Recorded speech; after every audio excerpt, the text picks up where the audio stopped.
We are back. Figured this we're hard. Oh man, I'm still okay. So welcome back to the It Bees Like That podcast. I'm your host Chris. Still not fully recovered from. 1 second. Still not fully recovered from Whatever this illness was, I didn't go to the doctor or anything like that. Just been resting and managing symptoms. I'm over the worst of it, which was pretty unpleasant. It was just like super sneezy and just weak and just miserable. My throat and sinuses were on fire.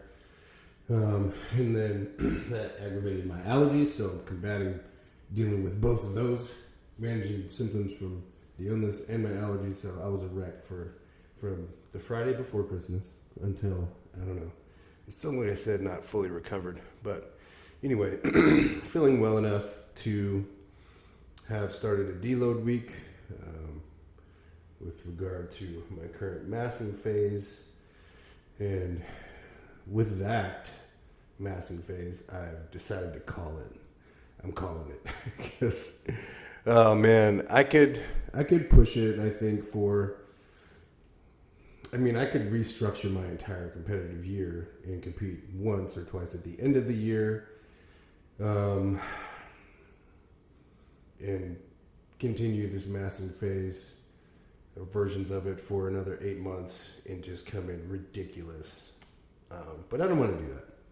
I don't want to do that. I think that there's something to, and not to say that pivoting isn't reasonable in some circumstances, but there's a value in mapping out a plan and following through on it.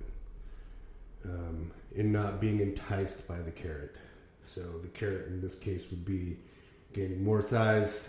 Forever small is the syndrome and the saying in bodybuilding. But I think that I've accomplished quite a bit since June. You know, I know that I've put on some good size in a reasonably short amount of time, or in a pretty short amount of time. And there are things to watch out for myself personally, when I see the visuals start to really get to a place where it's like, you've lost. All vascularity is gone. There's like none to speak of. There's no visual separation. Everything is smooth. You can tell I work out, especially like if I have clothes on, you can definitely tell that I live.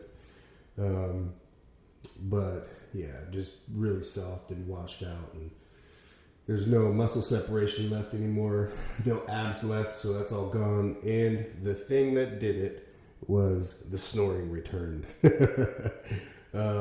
So that right there, I was like, I'm heavy enough. I don't need to push it anymore. To try and push it anymore would be in this kind of a race. You know, once you hit a certain body fat percentage, you can still build muscle, still build lean tissue, but you start to partition nutrients in a way that you start to accumulate fat more and more. It's definitely not something that we want to do, so I'm calling it, pulling the plug on it.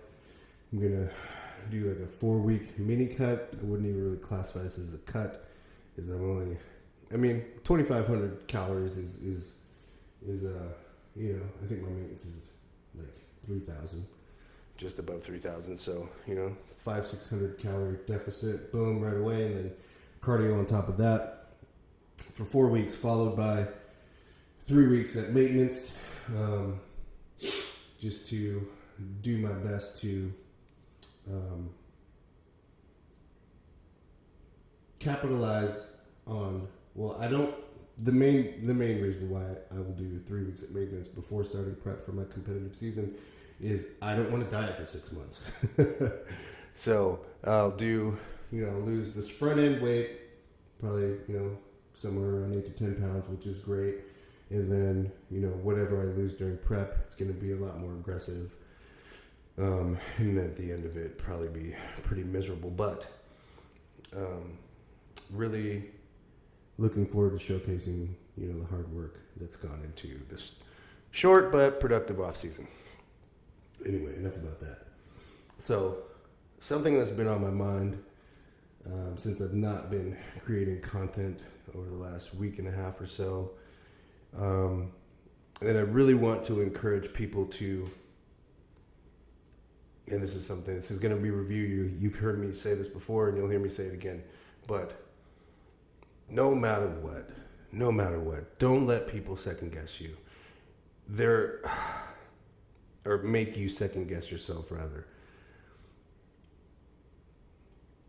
In every part of my life, every single part, I'm the same. I approach people the same. I respect people the same. I treat everyone the same, no matter where we intersect and what part of my life we experience each other. Obviously, you're not going to get the same version of me that my family does, but you get the gist of what I'm saying. One of the benefits of this is, difficult sometimes because it can be isolating when you're genuine and you're authentic and you speak truth to no matter what the position or person. It can be challenging because, sure, it's easier to just go along with the status quo in the moment, right? Because you avoid the conflict in that moment. But I'm telling you, that fatigue and that burden builds up, and you end up accumulating this mass of real trauma called moral injury, where you know that there should be a certain outcome, but over and over, you're quiet and you're small and you acquiesce and you do not resist. And like I always say, takers recognize givers. And you will be pigeonholed as a person and used that way, leveraged for your story, leveraged for your experience, and expected to behave, essentially, right? I don't do that. It's great sometimes, and other times it's not. But I'll tell you where it is great almost all of the time. Well, all of the time. And it is, I don't have to show up as a different version of myself. I don't have versions of myself that I have to manage and remember who I gave what version, what story, what tactic of manipulation that I employed to get a reaction out of this person or that. And what you will see is privilege will start to panic. Privilege will panic, and it will constantly pivot. And most of the time, this just looks like a high degree of changeability, adaptability, etc. But if you look just a little closer, quiet yourself, don't engage, and just observe, what you will see is people who are like the smooth, polished, refined, got the rap down type of individual that everybody loves and everybody likes. Now, this is a general statement, but you'll see that a lot of times this is true. At least I have. This is a general statement, mind you, but paying attention in these circumstances to the people that no one has any grievance with, ever. That should raise some red flags for you. It certainly does for me. That tells me a few things. People like that are very good at manipulating circumstances and situations and emotions and people.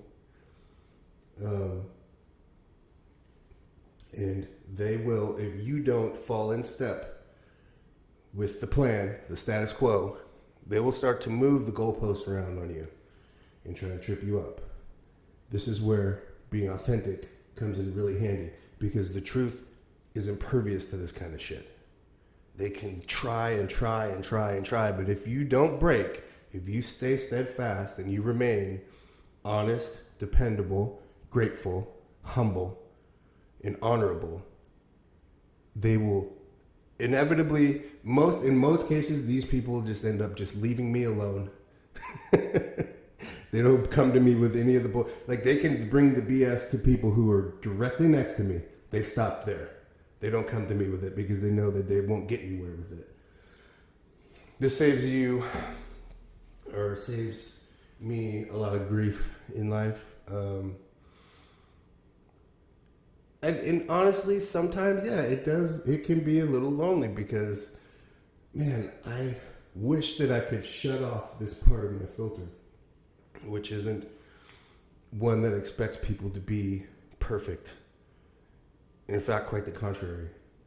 If you're someone who is very selective and you have clearly curated a certain image and distinct set of scars and trauma to fit in, then you really, I question that. I really have to have some skepticism there. In every space that I occupy, no matter where I go, I say I deliver the same message wholeheartedly, honestly, 100% of the time. It's the same one all the time, everywhere I go. And a lot of people some people don't appreciate that because what happens is that message in certain circumstances with certain people, it causes even the how would I say, mildly astute and observant to notice little oddities and little peculiar things and like, huh, that's funny. That message lines up with what this person says, but this behavior is a lot different than this one. Wonder why these things don't reconcile, why they don't line up. People start to question. The last thing a manipulative person wants in any circumstance where they dominate is for people to begin to question. They want to be the ones asking the questions because they use this as a tactic to keep people confused. They like to talk over people's heads, thinking that they're smarter than other people instead of being genuine and real and flawed and in a real way, not in a curated and polished and performative way. I don't see how people don't see that. Maybe it's because there's a degree of, even if this person is full of crap, I don't care to vet it out or to unpack it because at least in this moment, these things are getting done and that's what I care about. And I feel like that's really short-sighted. And in the long run, could potentiate more harm than good. Use anything with that kind of a foundation where we're turning our heads away.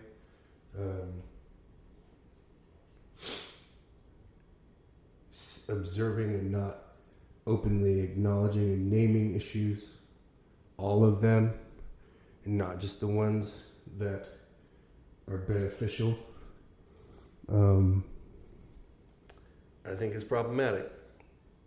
And I've said this before, this part of my disposition, my personality, I come by it honestly, but it's limited me. It's caused me a lot of problems because I don't play along. I don't play along. And I have, like I said before, I have this saying where shit is cool until it's not.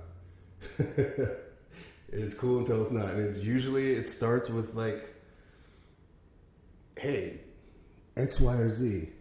And I'm like, no. Because that's bullshit.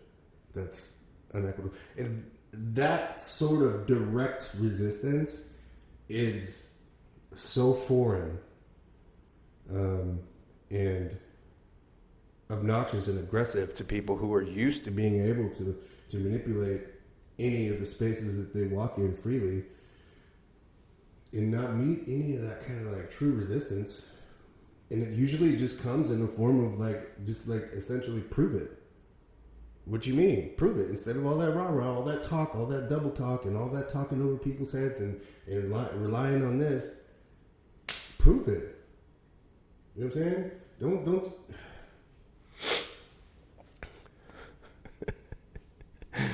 We have a saying where I come from, you could show me better than you could tell me. You could show me better than you could tell me. So if all that stuff you talk about equity and all this stuff and all of these, hard boundaries, if you can't name for me one thing that you've done for my community in the past year, in the past 60 days, that has teeth, that isn't just, low hanging fruit, picking the low hanging fruit or shit the fruit off the ground. Honestly, if you can't tell me, you can't point to a tough fight that you've been in. I don't mean like a physical fight, but where you got a little bloody, you had to get dirty, and you couldn't rely on that slick speech anymore. You had to be real. You had to get there and mix it up. You couldn't stand on, relationships and networking. That's my life. That's how I've everywhere that I go, I've talked about this before.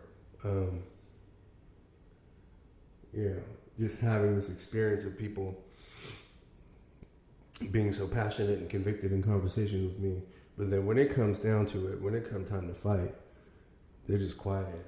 And I'm just left holding the bag. Hey, man, I'm going to have my wife on again when she's feeling better. And she's seen this firsthand over and over. I'm going to bring a couple more people on here that have, that know me personally but have experience working with me professionally. They know that I stand 10 down on business, especially when it comes to like racial and equity issues.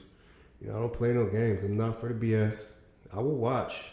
Now, I've gotten a bit better. I've been notoriously really impulsive, and that's something that people have used against me. That's that Black Panther spirit. I jump right on it instead of, I've learned that in certain situations it pays to be more calculated and just wait, be thoughtful, give things a bit more attention.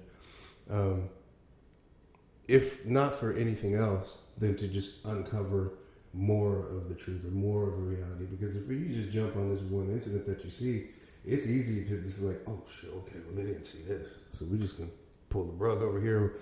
They didn't see all this. So, but if you continue to let people just operate with a bit of impunity, power perceived is power achieved. Let them think that they got it running. You know what I mean? Because I don't know everything, but the stuff I do know, I know. The stuff I do know, I know how to fight. I know how to fight. And I don't just mean like with fisticuffs. I'm pretty sharp with the mental jewels and tools as well.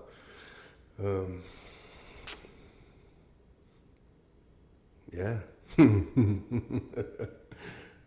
Yeah. Dare I say that I'm into it. I like rooting out bullies. I like rooting out people that's full of shit. I feel like, you got fat while we starve. And if we're just talking about my community, the black community, like just alone, which I'm most qualified to talk about issues regarding, like, if you call yourself an ally or an activist, and like I said, if you can't tell me in one way how you've activated or been an ally or been a support in real, like, I'm talking about boots on the ground, because I'm a big picture boots on the ground type person. I'm not here. I don't care much about like, having an idea and then making a bunch of other people do it. You know what I mean? I like to be involved. So if you can't, and this is just for the people who want to be on this pedestal and preach this high power shit about activism and allyship and all this. If you can't even tell me within the last year what you've done for my community, we got nothing to talk about. And like I said, I'm talking about, I'm not talking about, signing a petition for having better dentists on your provider network. You know what I'm saying? Like if you go,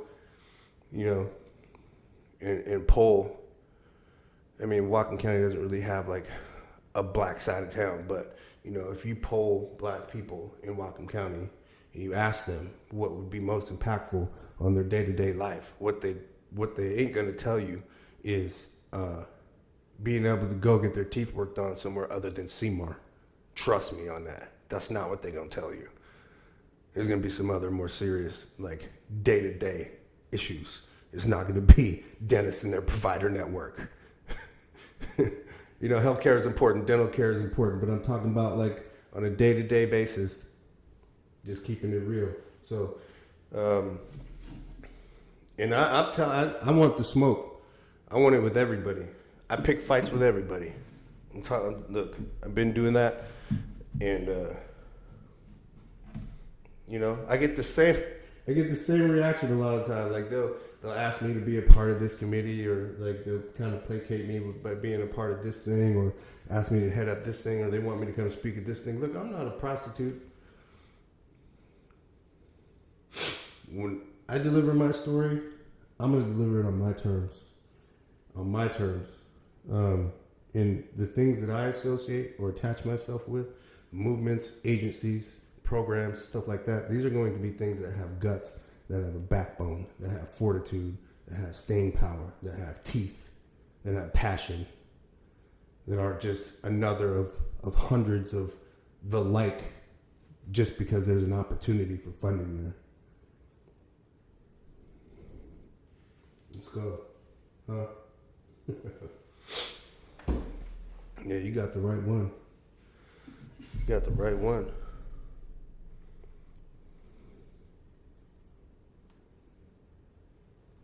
And listen,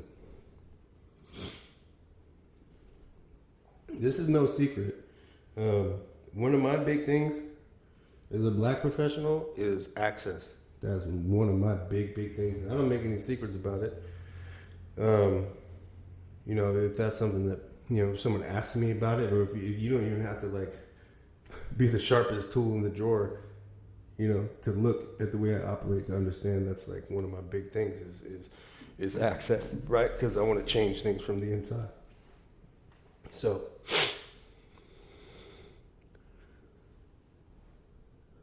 I want to say this as thoughtfully as possible.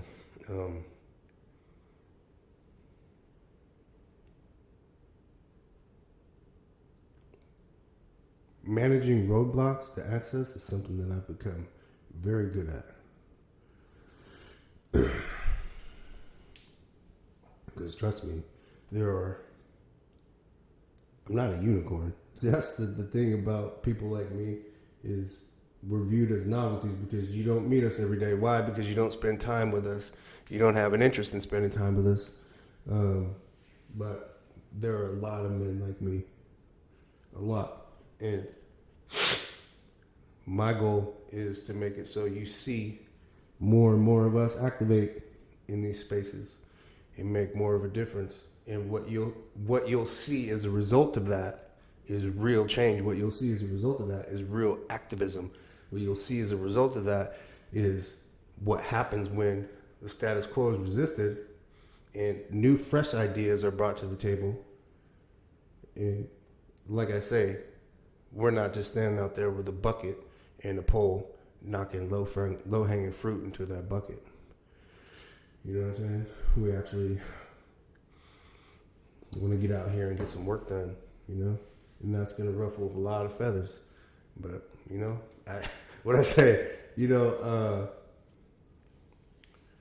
lean into your strengths, man, and I know there's things that I know about myself now that I didn't believe before. One, I know that I'm a leader. 100%. I know that I've been called to deliver a message. I know that I'm powerful. I know that my spirit is powerful. And I'm not afraid.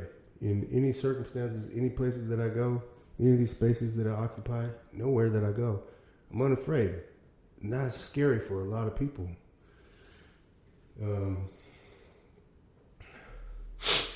Because I don't have this idea that who I was or where I come from is something that I need to hide or that I should be ashamed of. I think that it adds to my character. I think that it demonstrates the power of change. I think it demonstrates the power of God and the promises that He keeps and how amazing His power is with us in real time. So that's what I'm bringing. That's what I'm bringing. And there's not a lot that anybody could do to stop me. You know, so long as I'm here, this is the envelope that I'm pushing. This is the envelope that I'm pushing. And it's gonna get harder and harder. That's what. That's what. I had a friend at my old job, one of my old jobs, a couple years ago. He told me, he was like, man, he was like, I can't f off at work if I want to, man.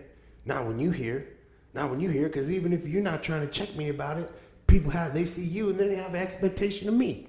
What does that mean? That means that I'm succeeding in raising that baseline expectation, not just the baseline expectation level of treatment for me and people who look like me, but the baseline expectation for performance and attitude and output for people who look like me. Now, when we're talking about change, it's never been about dropping a bag of money off in a poor neighborhood. There's not, that's not the thing. The solutions look more like access, and the solutions look more like information. The solutions look more like connectedness and community.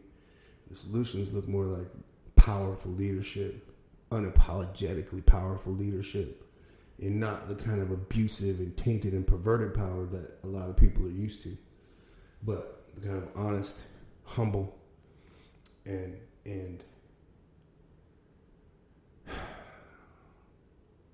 cleansing power that's coming. This is the kind of power that's coming that a lot of people aren't ready for.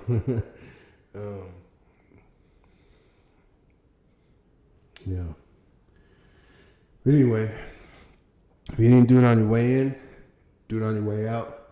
Hit that like, subscribe, post notification bell so you can stay up to date on all the ways that I come on this podcast, talk shit, start shit. It ain't gonna stop now. Shit, we deep. Peace, y'all.